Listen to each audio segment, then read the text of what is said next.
Teman-teman, sekarang kita mau memberi persembahan, mari kita berdoa. Ya Tuhan Yesus, terima kasih untuk hari ini ya Bapa, untuk setiap nafas yang kami dapat hirup, untuk makanan dan minuman yang kami dapat nikmati, untuk berkat-Mu dan untuk penyertaan-Mu di hidup kami sampai hari ini ya Bapa. Bapa, kami juga berterima kasih bahwa kami hari ini masih bisa beribadah online, kami masih bisa memuji dan menyembah nama-Mu walaupun dari rumah masing-masing, tapi kami yakin bahwa Engkau hadir di setiap hati kami ya Bapa.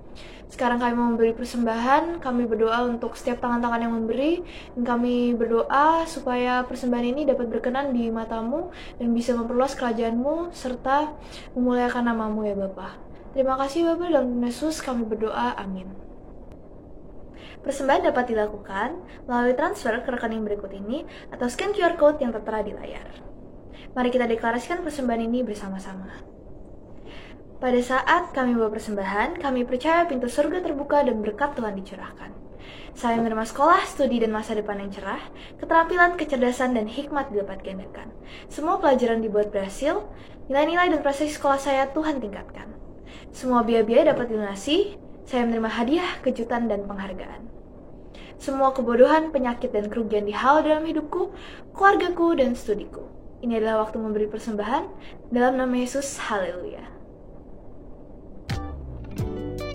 Shalom Waniti, kembali lagi bersama gue Sharon, dan gue ingin memberikan informasi terkait kegiatan Waniti untuk seminggu ke depan.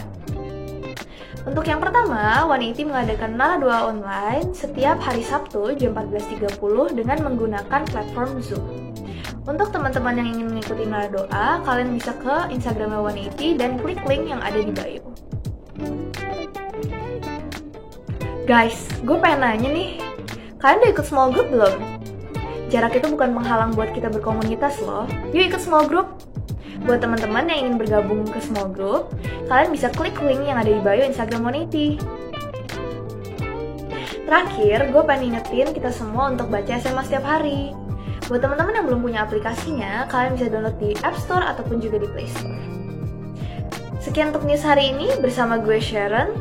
Stay safe, stay healthy, happy Sunday, and God bless you. Bye! Siapin hati kita siapin hidup kita mau masuk ke hadirat Tuhan lebih dalam lagi.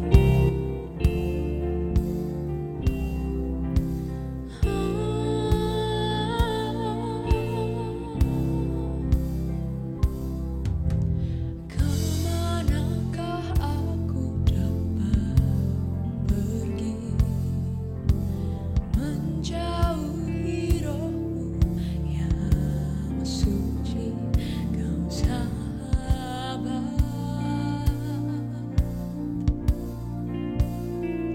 dan kau dekat.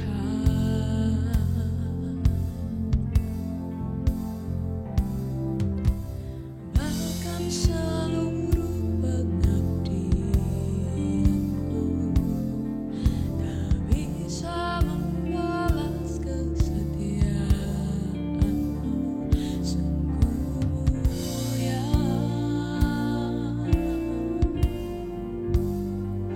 dan berharga, sungguh besar pengorbananmu bagiku,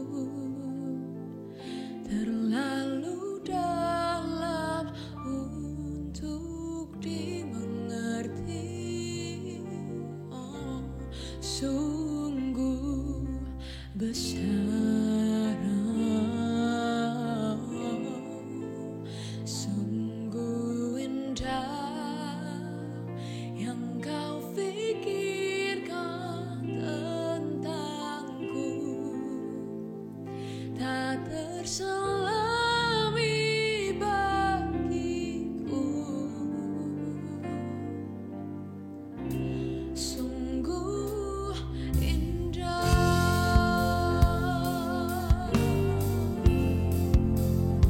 sungguh indah.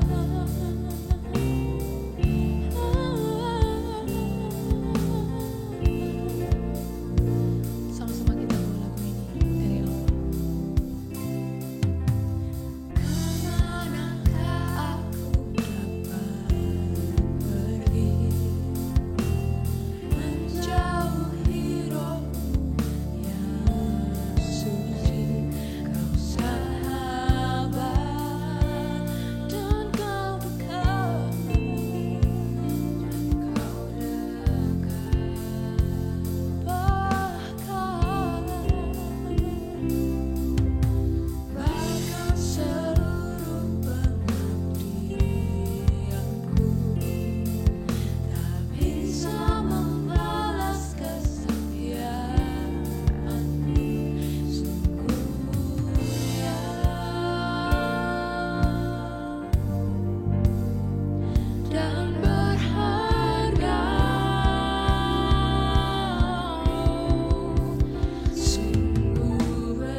sungguh besar.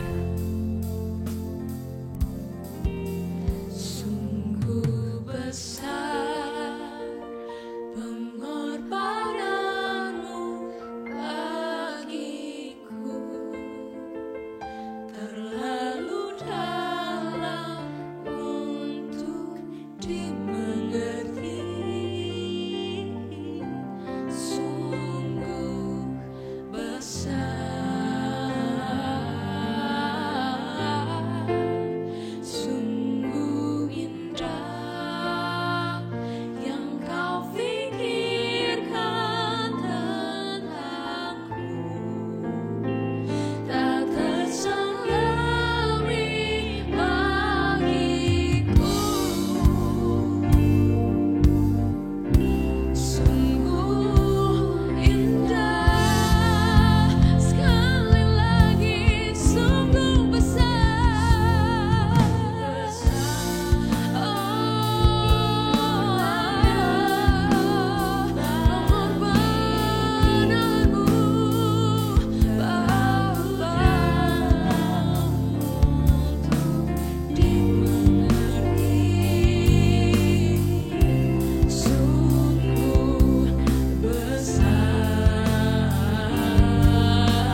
Bapak, terima kasih ya Bapak untuk minggu ini, pernyataan-Mu selama seminggu ini ya Bapak. Sebentar lagi kami ingin mendengarkan sharing firman Tuhan ya Tuhan. Biarlah Kau berkati ya Tuhan lidah bibir hamba-Mu yang terbatas ini ya Tuhan.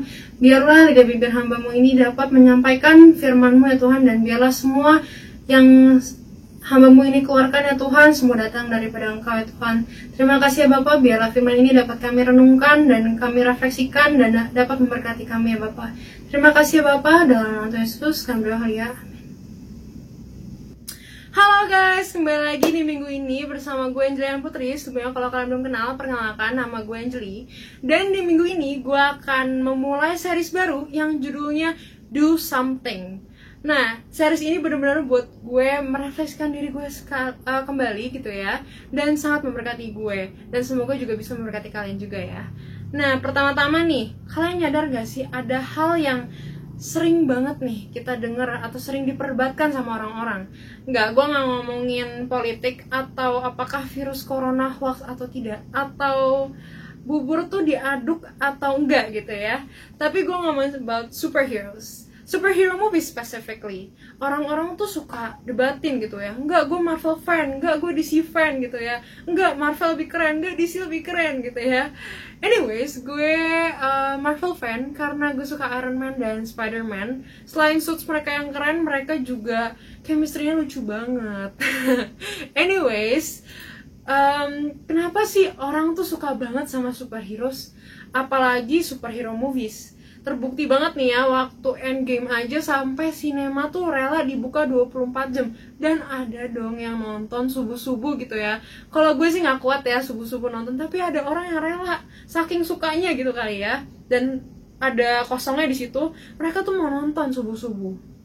Dan emang terbukti gitu ya, mereka memiliki penjualan yang besar gitu ya. Kok bisa sih? Kenapa sih orang suka banget sama superhero movies?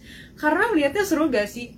Kayak superhero tuh kayak bantu banyak masalah. Jadi kayak ada yang jahat gitu kan, ada masalah negara ini gitu kan, atau masalah kota ini, terus mereka menyelamatkan dengan action mereka gitu yang keren. Intinya ya mereka melihat sebuah masalah dan mereka mengambil tindakan dan juga pakai action gitu, kekuatan atau suits yang keren deh, gaya-gaya mereka deh. Nah, mungkin kita ngerasa kenapa sih nggak ada superhero gitu ya di dunia nyata? Well, sebenarnya ada sih superhero kecil gitu ya yang ada di dunia nyata.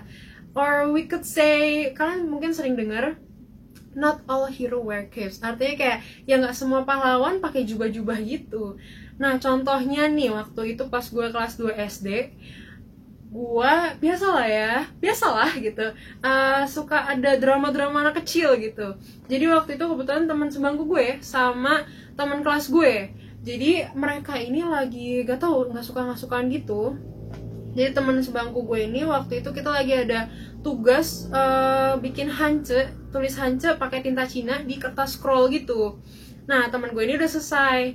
Habis itu dia izin ke gurunya untuk cuci tangan. Habis itu teman kelas gue ini yang gak suka sama dia datang terus coret-coret. Gue cuma shock doang gitu kan. Tiba-tiba teman gue datang dari toilet, teman gue yang ini tuh langsung pergi gitu. Nah, pas temen gue datang, dia lihat nggak ngomong apa-apa, langsung ke meja gurunya, dan ternyata dia nuduh gue, dan gurunya juga langsung marahin gue, dan gue nggak tahu kenapa, gue cuma diem doang dan nangis doang. Tapi untungnya ada temen gue yang duduk di depan gue itu tuh ngomong ke gurunya, Miss bukan dia, dan untung ya walaupun udah dimarahin lah ya, tapi untungnya gurunya tahu bukan salah gue dan gue nggak kena hukuman.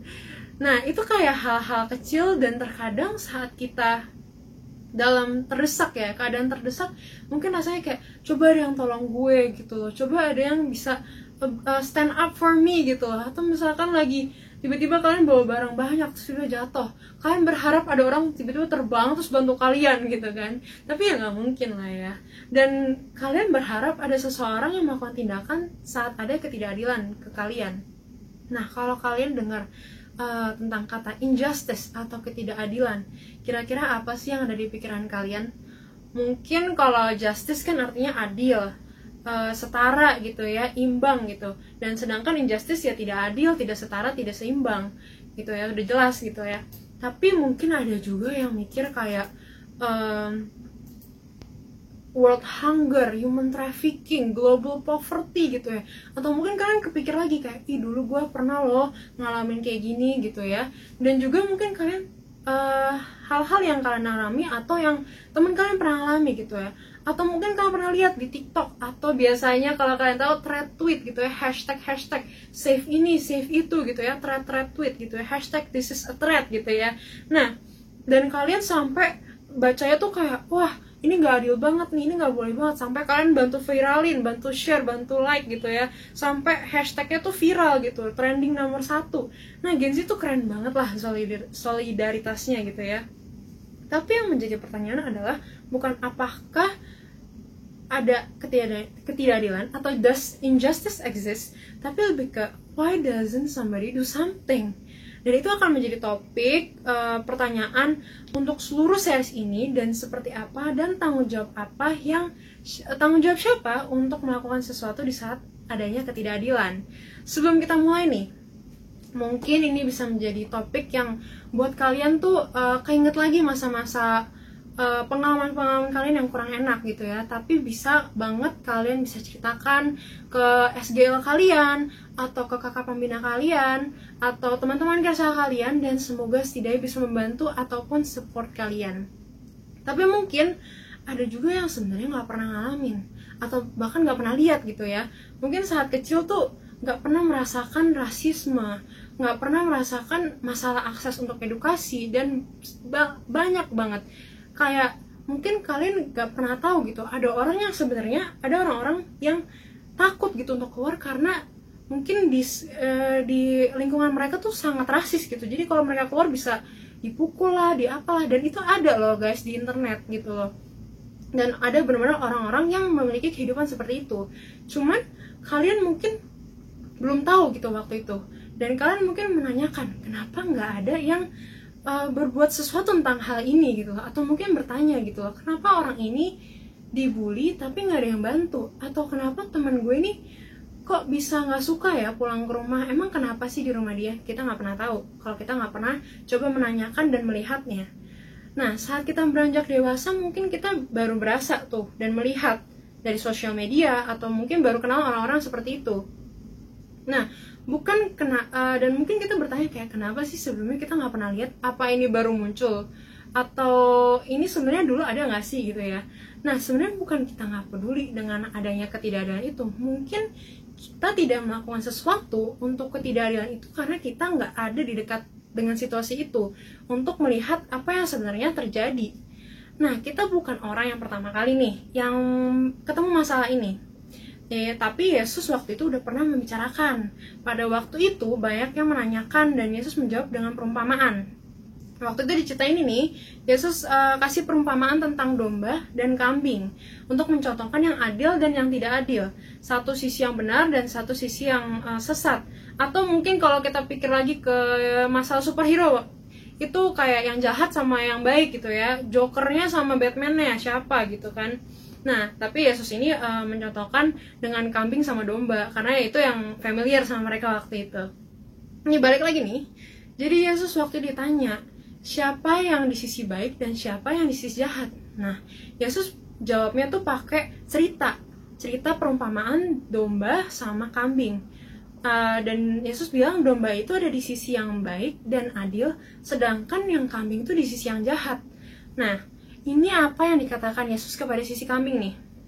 Pada Matius 25 ayat 41 sampai 46. Dan ia akan berkata juga kepada mereka yang di sebelah kirinya, enyahlah dari hadapanku, hai kamu orang-orang terkutuk, enyahlah ke dalam api yang kekal yang telah sedia untuk iblis dan malaikat-malaikatnya. Sebab ketika aku lapar, kamu tidak memberi aku makan. Ketika aku haus, kamu tidak memberi aku minum. Ketika aku seorang asing, kamu tidak memberi aku tumpangan. Ketika aku telanjang, kamu tidak memberi aku pakaian. Ketika aku sakit dan dalam penjara, kamu tidak melawat aku.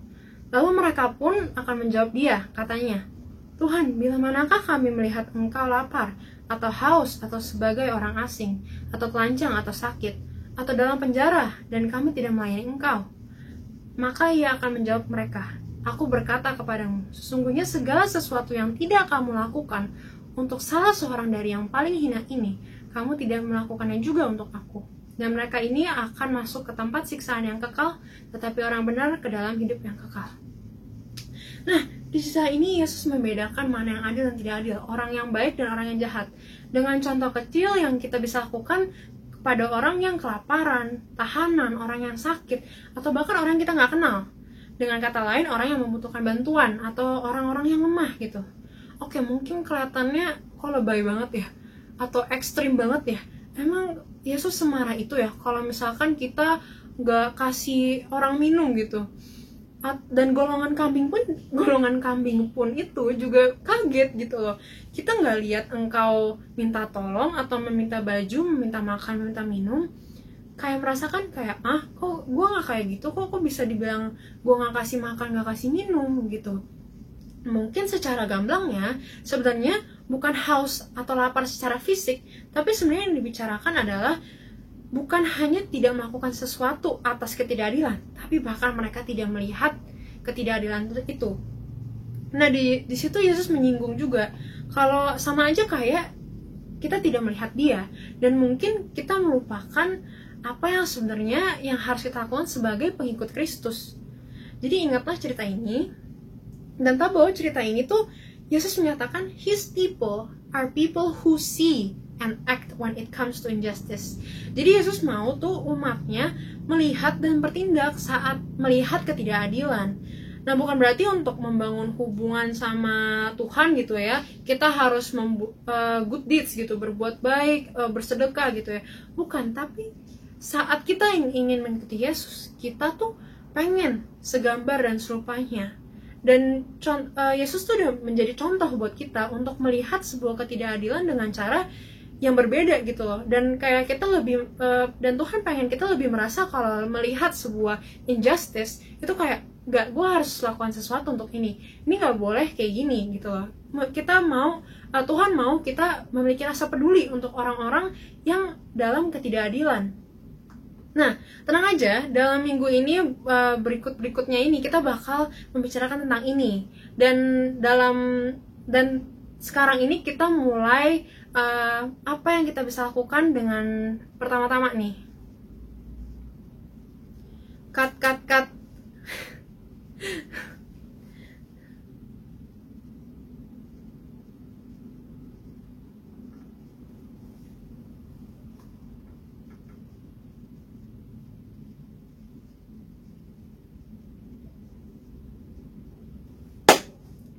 Tapi tenang aja, di minggu ini dan berikut-berikutnya kita akan mulai membicarakan lebih dalam lagi apa yang kita harus lakukan. Tapi minggu ini gue akan kasih tahu nih dengan cara apa sih yang kita harus lakukan untuk pertama-tama ini nih. Nah, pertama-tama kita harus bisa melihat apa yang sebenarnya terjadi di sekitar kita. Kita harus bisa sadar apa yang sebenarnya terjadi gitu loh di keseharian kita aja gitu loh. Yang pertama adalah dengan get close enough to see. Gimana cara melihatnya? Terus setidaknya sedikit hal yang bisa kita lakukan pertama-tama adalah dengan doa gitu loh. Dengan doa ke Tuhan, meminta bantuan, kita bisa melihat apa yang Tuhan lihat gitu loh. Dengan cara Tuhan melihat masalah tersebut, ketidakadilan tersebut. Dan coba untuk lebih dekat lagi dengan orang-orang yang berbeda dengan kita. Mungkin kita rasanya kayak ya nggak enak gitu loh. Kita lebih cenderung berteman dengan orang-orang yang sama dengan kita, yang sefrekuensi gitu kan, yang kalau ngomongin K-pop enak gitu diajakin ngomong K-pop gitu kan. Nah, tapi ini yang kita harus lakukan. Kita harus berani keluar dari circle kita, melihat keluar gitu loh. Dan saat dari kita keluar dari situ, kita mulai melihat orang-orang yang berbeda dengan kita, orang-orang yang mungkin tidak setara dengan kita. Nah, cobalah mulai dari volunteer gitu loh. Mungkin bisa mulailah hal kecil dari coba ke panti asuhan, ke panti jompo, ikut mission trip kalau ada kesempatan, live in. Dan jujur live in ini benar-benar membuka mata gue. Ternyata ada orang ya yang tinggal di tempat seperti ini, orang-orang yang kehidupannya seperti ini. Tapi jujur Indomie adalah sebuah kemewahan buat gue. Jadi sebenarnya gue sangat enjoy, seneng banget di sana. Di sana desanya seru. Cuman gue melihat memang ternyata ada orang-orang yang mengalami kayak itu sebenarnya dia tuh deket. Waktu itu gue tinggal di deket gunung erupsi gitu ya. Dan mereka masih tinggal di situ gitu loh. dan kayak mau nggak mau karena itu tempat yang mungkin yang bisa tersedia buat mereka, yang mereka bisa afford gitu loh. Dan ini juga ada cerita lucu tapi sedih juga gitu ya. Jadi waktu SD bercandaan gue sama teman gue tuh kayak tau kan yang kayak kamu seupai gitu ya, atau mungkin bercandaan kayak lu tinggal aja di kolong jembatan, oh lu rumahnya di kolong jembatan ya, kayak gitu-gitu. Dan itu menurut kita dulu lucu, wow, aneh juga, itu nggak lucu sebenarnya kalau dipikir-pikir lagi. Cuma waktu itu jadi bercandaan. Tapi waktu itu suatu saat orang tua gue ajak gue untuk ke kolong jembatan nih, untuk ya bersedekah waktu itu di situ, untuk lihat-lihat ke sana. Dan ternyata bener-bener ada orang yang tinggal di kolong jembatan gitu loh. Waktu itu gue ketemu sama anak-anaknya gitu ya, gue ngobrol sama mereka dan gue tanya, kamu rumahnya di mana? Gue kira dia komplek lain terus datang ke sini gitu kan. Ternyata dia nunjuk di situ. Di situ ada gubuk di kolong jembatan, dan ternyata kayak konyol juga kenapa gue nggak tahu ya, tapi kayak ternyata oh beneran ada ya, dan sedih banget gitu loh. Dan saat gue tanya cita-cita mereka apa tuh, cita-cita mereka tuh benar-benar mulia banget. Mereka cita-cita jadi dokter, jadi guru, dan benar-benar buat gue kayak sadar gitu, wow, mereka merinding gue kayak benar-benar mereka tuh cita-cita mulia, dan mereka masih berani untuk bercita-cita dan bermimpi. Dan ada orang yang ternyata tinggal di gubuk di kolong jembatan gitu loh. Dan itu akan menjadi, dan itu benar-benar membuka mata gue lagi gitu loh. Dan mungkin kalian nggak perlu untuk ke kolong jembatan dulu gitu ya, mungkin dimulai dari keseharian kita gitu ya. Misalkan di kelas, nah dulu nih di kelas 9 gue tuh termasuk orang pendiam, karena gue waktu itu kurang nyaman lah dengan kelasnya gitu ya. Jadi gue orang yang pendiam, gak ada yang ngomong sama gue, jarang banget. Kalau ngomong tuh cuma minta permen sama kertas minyak. Nah, walaupun ada orang di sebelah gue, tapi dia ngomongnya ke belakang atau ke depan gue atau ke samping gue, jarang banget ke gue.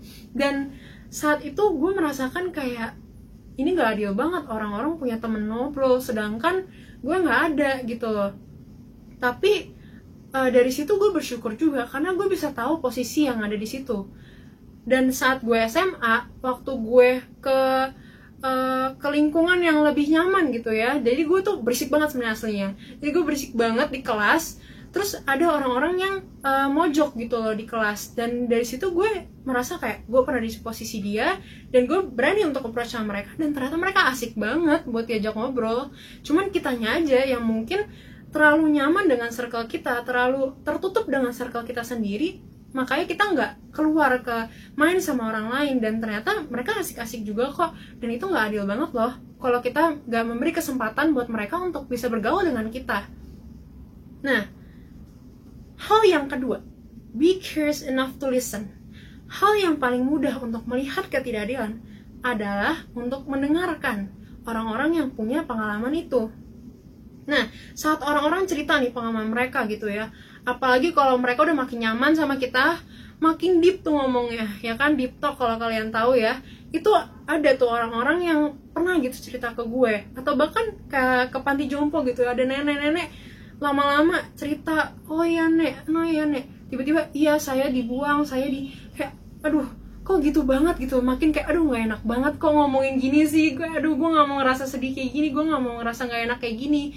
Dan langsung mungkin keinget nenek kita di rumah gitu ya, kayak aduh nggak enak banget dengernya.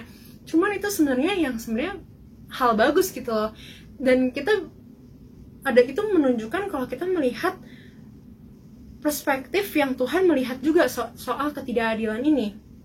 Dan semakin uncomfortable itu, walaupun uncomfortable, tapi kita mulai melihat bagaimana Tuhan bisa melihat.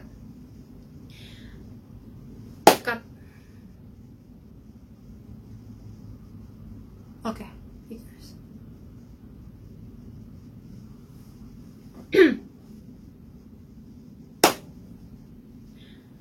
Belum.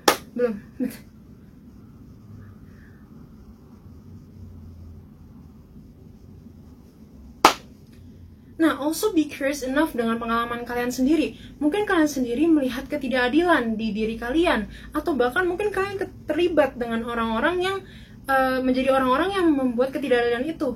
Mungkin kalian tanpa sadar gitu ya, tapi kalian coba deh menemukan, coba menggali apa yang sebenarnya ada gitu di sekitar kalian.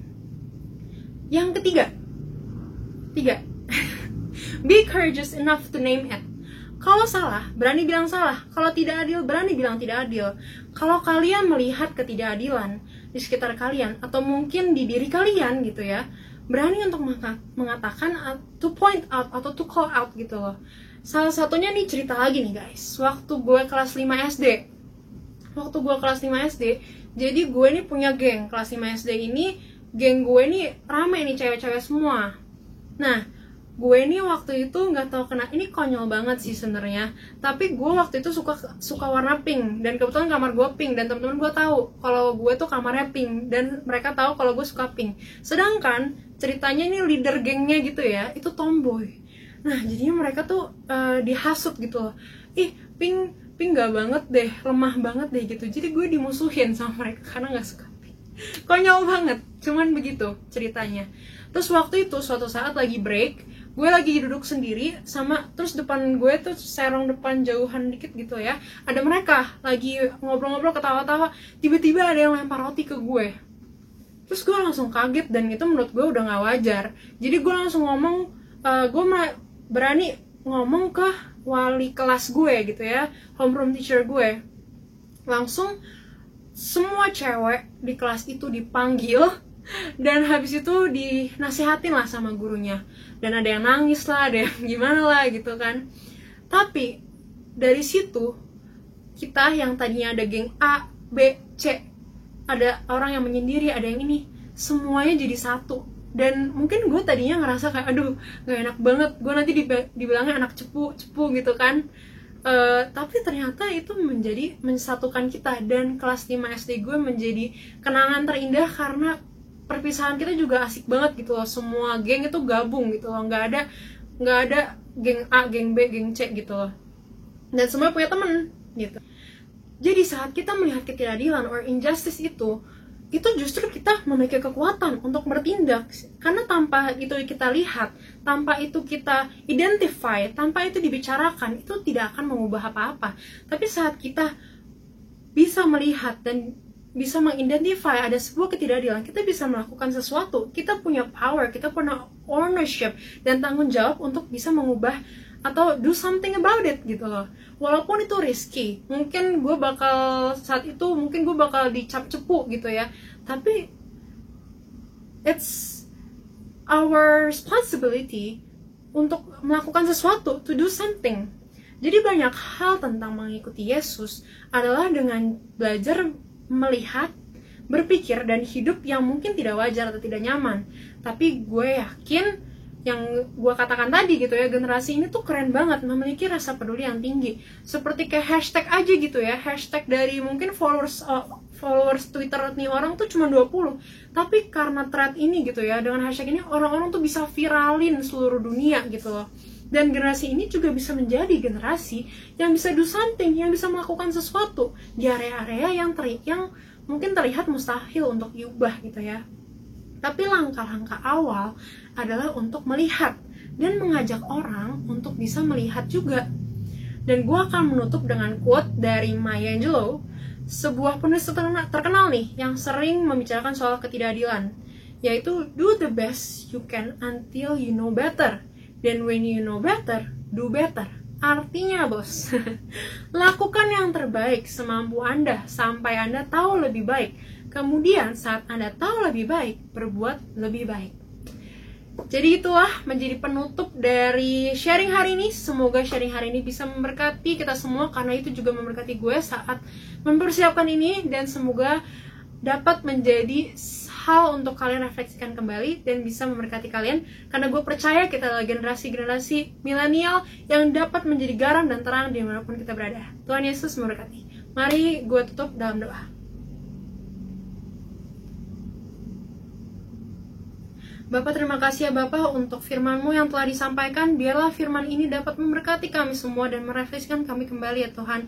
Biarlah kami dipakai Engkau ya Bapak untuk menjadi garam dan terang dimanapun kami berada. Berikanlah kami keberanian hati untuk dapat bertindak sesuatu ya Tuhan, dan juga Berikanlah kami hati untuk dapat melihat ya Tuhan apa yang Engkau ingin kami lihat ya Tuhan tentang ketidakadilan ya Tuhan. Terima kasih ya Bapa, pakailah kami menjadi alat-Mu ya Bapa untuk memuliakan nama-Mu lebih lagi ya Bapa. Terima kasih ya Bapa, dalam nama Yesus kami berdoa ya. Amin. Shalom saudara, mari sama-sama kita mempersiapkan hati kita untuk menerima perjamuan kudus.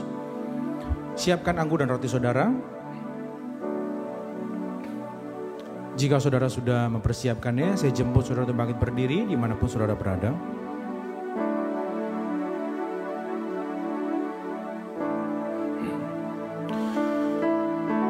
Sebab apa yang telah kuteruskan kepadamu telah kuterima dari Tuhan, yaitu bahwa Tuhan Yesus pada malam waktu Ia diserahkan mengambil roti. Mari kita ambil roti di tangan kanan kita. Dan sesudah itu Ia mengucap syukur atasnya, Ia memecah-mecahkannya dan berkata, inilah tubuhku yang diserahkan bagi kamu. Perbuatlah ini menjadi peringatan akan aku. Kekasih-kekasih Kristus, bukankah roti yang kita pecah-pecahkan ini adalah persekutuan kita dengan tubuh Kristus? Mari kita makan dalam nama Yesus.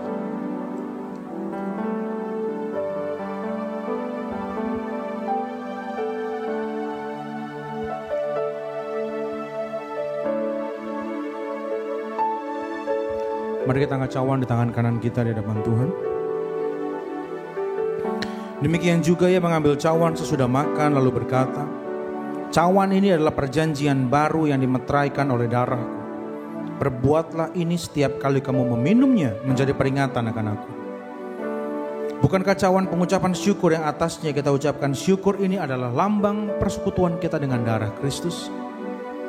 Mari kita minum dalam nama Yesus.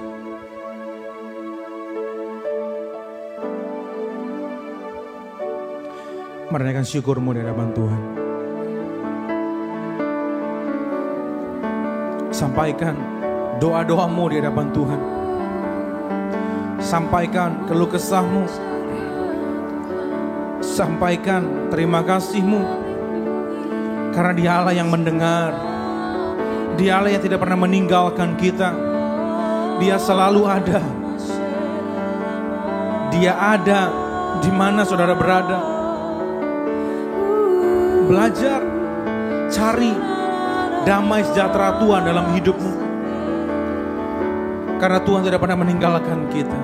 Terima kasih Tuhan, terima kasih, terima kasih. Untuk kesetiaan-Mu Tuhan yang tidak pernah berubah. Dulu, sekarang, bahkan sampai selama-lamanya. Ajar kami Tuhan untuk berlaku setia seperti Engkau setia kepada kami Tuhan. Supaya kami bisa menghargai hidup kami yang Kau berikan. Kami bisa menghargai Tuhan setiap hal yang Tuhan telah percayakan dalam hidup kami. Kami gak mau sibuk membandingkan diri dengan yang lain. Kami mau masuk ke dalam rencananya Tuhan. Banyak orang didiskualifikasi karena mereka keluar dari jalurnya dan masuk ke jalur yang lain. Tapi tidak demikian bagi setiap anak-anak muda yang ada di tempat ini Tuhan. Kami mau fokus kepada jalan yang Tuhan telah tetapkan kepada kami. Kami mau masuk ke dalam panggilan destiny yang Tuhan telah tetapkan dalam hidup kami. Dan dengan semua bakat, talenta, karunia Tuhan berikan kepada kami, Tuhan akan berikan kami juga kemampuan untuk mengelolanya. Sehingga kami Tuhan bisa menjadi jawaban, menjadi berkat bagi banyak orang di sekitar kami. Terima kasih Tuhan, terima kasih. Aku berdoa Tuhan secara khusus di masa-masa ini Tuhan, di mana kami masih bisa beribadah meskipun di rumah. Aku berdoa pandemi ini tidak akan mempengaruhi keluarga kami Tuhan. Keluarga kami akan tetap harmonis di dalam nama Yesus. Kami berikan kesempatan Tuhan, kami berikan tahta tertinggi di rumah kami masing-masing Tuhan untuk Kau isi Tuhan. Karena Engkaulah Tuhan imam yang agung atas rumah tangga kami Tuhan. Aku berdoa Tuhan damai sejahtera-Mu Tuhan ada atas keluarga kami, atas orang tua kami Tuhan, atas saudara-saudara kami Tuhan. Sehingga tidak akan membuat orang tua kami bertengkar, tidak akan membuat keluarga kami berpisah satu dengan yang lain. Tapi kasih-Mu Tuhan menjadi pengikat kepada setiap kami. Dan apapun yang Tuhan telah berikan kepada kami mau belajar bersyukur. Meskipun kami mungkin harus keluar dari pekerjaan, meskipun mungkin ada keluarga kami yang di PHK Tuhan, tapi kami percaya Ini akan membawa kami kepada destiny yang Tuhan berikan kepada kami. Berikan kami hikmat, kreativitas, sehingga di masa-masa seperti ini Tuhan, kami bisa mengelola talenta kami dengan baik, dan kami bisa menghasilkan sesuatu yang belum pernah kami hasilkan sebelumnya. Kami mengandalkan Kau Tuhan. Bersama dengan Tuhan, apapun yang kami hasilkan adalah yang terbaik untuk kami. Kami rindu juga menjadi berkat bagi banyak orang di sekitar kami Tuhan. Kami mau memandang dari caranya Tuhan memandang. Apapun yang terjadi, semua mendatangkan kebaikan bagi orang yang mengandalkan Tuhan. Terima kasih Tuhan, jaga terus hati kami untuk tetap bersyukur kepadamu. Kami juga memberkati Tuhan kota di mana kami berada. Berkati Tangerang Selatan, berkati Banten, berkati Indonesia Tuhan. Supaya Tuhan bangsa kami Tuhan bisa pulih Tuhan dari segala krisis Tuhan. Krisis ekonomi Tuhan, krisis kepercayaan. Bahkan isu SARA tidak akan lagi berkembang Tuhan. Teroris tidak akan ada lagi Tuhan di bangsa kami Tuhan. Justru di momen ini Tuhan adalah momen pemersatu bangsa. Bahwa kami semua adalah satu, kami semua adalah Indonesia. Terima kasih Tuhan. Biarlah gereja-Mu menjadi jawaban.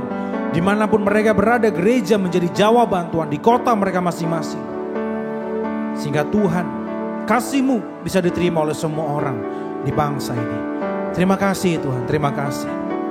Dan kalau kami sebentar akan berpisah satu dengan yang lain Tuhan, kami mengangkat dua tangan kami untuk terima berkat yang terbaik daripada Tuhan.